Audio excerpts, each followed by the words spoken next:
हरे कृष्ण, आप सभी का स्वागत है फिलोसफिकल सीरीज में। मैं हूँ श्री चैतन्य चंद्र दास। तो कुंभ मेला में ये सत्य घटना है, हमारे भक्तों ने आंखों से देखी थी। ये सत्य घटना कुंभ मेला में कुछ साल पहले हुई थी।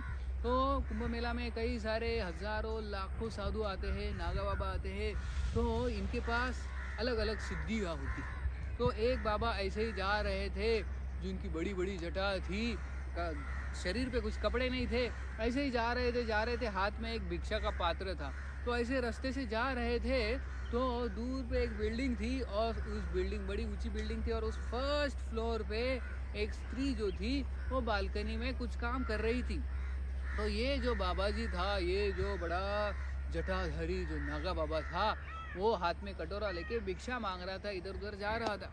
तो उसने देखा कि वहाँ पे एक माता जी है, बंगले के फर्स्ट फ्लोर पे है, वहाँ पे कुछ कर रही बालकनी में।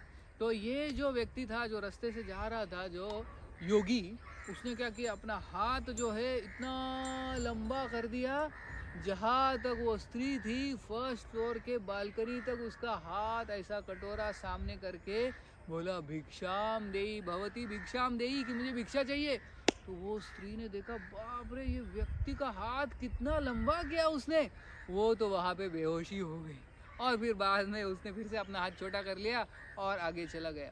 तो ये जो नागा बाबा होते हैं, साधु होते हैं, इनमें सिद्धियाँ होती है। जैसे भागवतम में कहते हैं कि अष्ट सिद्धि होती है, और तपस्या करके अष्ट सिद्धि प्राप्त की जा सकती है, जिसमें उषित्वा, अनिमा, लघिमा, ये सारी सिद्धियाँ होती, 8 प्रकार की सिद्धियाँ होती है। तो ऐसे कई सारे शिल प्रभुपाद भी बोलते हैं, वो बचपन में उन्होंने देखा था कि एक साधु जो थे बैठे थे इधर भारत में, लेकिन उन्होंने काबुल से एक पोमोग्रेनेट यानी अनार तोड़ के लाया डायरेक्ट भारत में बैठ के। तो ये प्रभुपाद ने अपनी आंखों से देखा है। तो ऐसी घटना बहुत सारी होती है। ये अगर हम कुंभ मेला में जाएंगे तो ये हम देख सकते हैं कि ये जो साधु होते हैं उनमें होती है ऐसी शक्तियाँ, जिसको अष्ट सिद्धियाँ कहते हैं। लेकिन जो भक्त होता है वो अष्ट सिद्धि के पीछे नहीं भागता, वो सिर्फ भक्ति करता है। जब भक्त भक्ति करता है, शुद्ध हो जाता है, तो सारी अष्ट सिद्धियाँ ऑटोमेटिक उस भक्त में आ जाती। बहुत बहुत धन्यवाद। हरे कृष्ण।